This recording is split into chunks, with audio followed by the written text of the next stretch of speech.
السلام علیکم۔ تھرڈ آئی کی معلوماتی دنیا میں خوش آمدید۔ دوستوں، آپ نے قوم لوط کے بارے میں تو یقیناً سنا ہوگا، یہ بھی جانتے ہوں گے ان کے کس شرمناک کام کی وجہ سے ان پر عذاب الہی نازل ہوا، مگر کیا آپ جانتے ہیں کہ ان پر پتھر برسنے کا عذاب نازل کیا گیا تھا؟ آج ہم نہ صرف اس پورے واقعے پر نظر ڈالیں گے بلکہ مزید آپ کو یہ بھی بتائیں گے کہ آرکیالوجسٹ کی ٹیم کے تحت قوم لوط پر برسنے والے پتھر کہاں سے آئے تھے۔ نئے آنے والے ساتھیوں سے گزارش ہے ہمارا چینل سبسکرائب کر دیں اور بیل آئیکن کو پریس کر دیں تاکہ آپ کو نئے آنے والی ویڈیوز کے نوٹیفیکیشن مل سکیں۔ دوستوں، قوم لوط وہ بدبخت قوم ہے جس پر پتھر برسا کر عذاب نازل کیا گیا تھا۔ حیران کن خبر یہ ہے کہ اسرائیل میں ماہرین نے ان پتھروں کا خلائی مرکز دریافت کر لیا ہے۔ ناظرین، حضرت لوط علیہ السلام کی قوم کی جب بدکاری میں دن بدن اضافہ ہوتا گیا تو رسول خدا نے ضد ہو کر اللہ پاک سے ان بدکاروں کو سزا دینے کی دعا کی۔ ان کی دعا بارگاہ الہی میں قبول ہوئی اور آپ علیہ السلام کی ناراضگی کی وجہ سے قوم پر اللہ کا عذاب مسلط ہوا۔ پھر اللہ تعالیٰ کی طرف سے فرشتے، جن میں حضرت جبرائیل امین بھی تھے، عذاب کے لیے قوم کی طرف بھیجے گئے۔ دونوں فرشتوں نے خوبرو جوانوں کی صورت اپنائی ہوئی تھی۔ وہ حضرت لوط علیہ السلام کی طرف تشریف لائے اور ٹھہرنے کی درخواست کی۔ حضرت لوط علیہ السلام نے درخواست رد نہ کی اور مہمان نوازی کی غرض سے گھر کی طرف لے کر چل پڑے۔ دراصل وہ فکر مند تھے کہ اگر انہوں نے مہمان نوازی نہ کی تو کوئی اور ان لڑکوں کو گھر لے جائے گا اور گناہ کی دعوت دے گا۔ چونکہ یہ قوم بہت زیادہ بدکردار تھی تو وہ مزید فکر مند تھے۔ وہ جانتے تھے کہ ان کا بچاؤ بدکاروں سے بہت مشکل ہے، کیونکہ شہر کے لوگوں نے کہہ رکھا تھا کہ کسی بھی باہر کے شخص کو آپ علیہ السلام مہمان نہیں بنائیں گے۔ وہ فرشتے خوبرو لڑکے بن کر آئے تھے اور انہیں اللہ تعالیٰ کی طرف سے حکم تھا کہ قوم پر عذاب تب تک نہ آنے پائے جب تک ان کا نبی ان کے خلاف گواہی نہ دے۔ دوستو، ہوتا وہی ہے جو رب چاہتا ہے۔ راستے میں رسول خدا حضرت لوط علیہ السلام نے فرمایا کہ خدا کی قسم، میں نے اس قوم سے زیادہ بدکار لوگ اس دنیا میں نہیں دیکھے۔ پیارے ساتھیوں، چونکہ حضرت لوط علیہ السلام اپنی قوم کی بدکاری سے بخوبی واقف تھے، اس لیے زیادہ فکر مند تھے۔ فرمایا، آج کی رات میرے لیے بہت مشکل ثابت ہوگی۔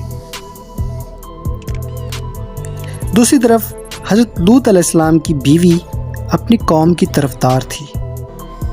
اس نے جیسے ہی خوبرو مہمانوں کو دیکھا تو اپنے قوم کے لوگوں کو پیغام بھجوا دیا۔ تھوڑی ہی دیر میں کچھ لوگ آ گئے اور حضرت لوط علیہ السلام کے گھر کے باہر بلند آواز سے پکارنے لگے، اے لوط، وہ خوبرو مہمان جو تمہارے گھر ٹھہرے ہیں، انہیں ہمارے گھر بھیج دو۔ حضرت لوط علیہ السلام، جو کہ ان کی نیت بخوبی جانتے تھے، انہوں نے کہا، تمہارے لیے میری قوم کی لڑکیاں موجود ہیں جو تمہیں جائز ہیں۔ دوستو، اس زمن میں ہی قرآن پاک میں ارشاد ہوا ہے، کیا تم لڑکوں کی طرف مائل ہوتے ہو اور جو تمہارے پروردگار نے تمہاری بیویاں پیدا کی ہیں انہیں چھوڑ دیتے ہو؟ حقیقت یہ ہے کہ تم حد سے نکل جانے والے ہو۔ دوستو، حضرت لوط علیہ السلام نے فرمایا، اللہ سے ڈرو، میرے مہمانوں کے سامنے مجھے شرمندہ مت کرو کہ یہ سوچیں گے تم میں سے کوئی بھی با اخلاق اور شائستہ آدمی نہیں ہے۔ لیکن اس قوم کے لوگوں نے آپ کی بات سنی انسنی کر دی اور بے حیائی کا سرعام مظاہرہ کرتے ہوئے کہا، اے لوط، آپ کو معلوم ہے ہم لڑکیوں کی خواہش نہیں رکھتے، اور جو ہم خواہش رکھتے ہیں وہ تم بخوبی جانتے ہو۔ وہ گناہ کی لذت کے تصور میں اتنے کھو گئے تھے کہ انہیں نہ تو پاک باز نبی سے یہ بات کرتے ہوئے شرم آئی، نہ ہی اللہ کے عذاب سے ڈر لگا۔ حضرت لوط علیہ السلام روکنے کی کوشش کرنے لگے۔ دروازہ بند تھا اور وہ لوگ دیوانوں کی طرح دروازہ توڑنے پر مصر تھے۔ جب صورتحال بگڑنے لگی تو حضرت لوط علیہ السلام نے کہا کہ کاش مجھ میں طاقت ہوتی تمہیں سزا دینے کی۔ تب فرشتوں نے کہا، اے لوط، ہم اللہ رب العزت کی طرف سے بھیجے گئے فرشتے ہیں، یہ لوگ آپ کا کچھ نہیں بگاڑ سکتے۔ ان میں سے حضرت جبرائیل امین باہر کی طرف گئے اور اپنے پر کا کنارہ ان لوگوں کے چہرے پر مارا تو وہ اندھے ہو گئے۔ بعض علماء کرام کے نزدیک ان کی آنکھیں بالکل معدوم ہو گئیں اور وہ گھروں کی دیواروں کا سہارا لے کر واپس پلٹے اور ساتھ ساتھ کہتے جاتے تھے کہ صبح ہم لوط کو نہیں چھوڑیں گے۔ پھر فرشتوں نے حضرت لوط علیہ السلام سے کہا، آپ اپنے خاندان اور ماننے والوں کو رات کی تاریکی میں لے کر چلے جائیں، کیونکہ کل کی صبح اس قوم پر عذاب نازل ہونا ہے، اور جب جائیں تو واپس پلٹ کر مت دیکھیں۔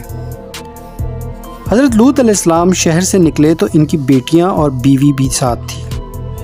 جب وہ شہر سے دور ہو گئے تب سورج بھی طلوع ہو رہا تھا اور عذاب الہی شروع ہوا۔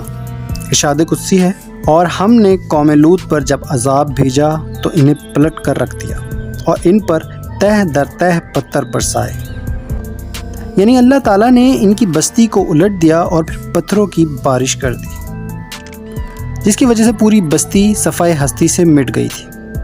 ہر پتھر جانتا تھا اسے کس پر گرنا تھا، خواہ وہ شخص شہر میں تھا یا شہر سے باہر کسی وجہ سے گیا ہوا تھا۔ دوستو، حضرت لوط علیہ السلام کی بیوی بھی چونکہ قوم کی طرفدار اور منکر تھی اور وہ بھی گناہ میں شریک تھی، کیونکہ جب بھی کوئی مہمان لوط علیہ السلام کے آتا وہ ان کی مخبری اپنے قوم کے بد کردار لوگوں کو کر دیتی تھی۔ تو جب اس قوم پر عذاب آیا اور ان کی چیخوں پکار کی آواز آئی تو وہ پلٹی اور بولی، ہائے میری قوم۔ اسی اسنا میں عذاب الہی کا ایک پتھر اسے بھی آ لگا اور اس کا سر اس طرح پھٹ گیا کہ وہ موت کے منہ میں فوراً چلی گئی۔ دوستو، اس قوم پر برسنے والے پتھروں کی بات کی جائے تو بحیرہ مرتار کے پاس کچھ ایسے پتھر ملے ہیں جو آرکیالوجسٹ کی ٹیم کے مطابق زمینی پتھروں سے بالکل مختلف ہیں، بالکل الگ ہیں۔ ان کی ساخت، ان کا مٹیریل بالکل شہاب ثاقب یعنی ٹوٹے ہوئے ستاروں جیسا ہے۔ ان میں فاسفورس اور لوہے کی وافر مقدار ہوتی ہے۔ دوستو، سب سے اہم بات یہ ہے، یہ پتھر اس جگہ سے ملے ہیں جو بالخصوص قوم لوط سے منسوب ہے، اور وہی جگہ ہے جہاں قوم لوط پر عذاب نازل کیا گیا تھا۔ دوستو، یہاں ایک اور بات ثبوت کے طور پر پیش کی جا سکتی ہے کہ اس ریسرچ سے پہلے بھی یہ تحقیق موجود ہے کہ آج سے تقریباً 3000 یا 4000 سال پہلے بہت بڑا شہاب ثاقب ٹکڑے ہونے کے بعد پتھروں کی بارش کی صورت میں زمین پر گرا تھا، اور اسی جگہ گرا تھا کیونکہ یہاں شہاب ثاقب کے پتھر کثیر تعداد میں موجود ہیں۔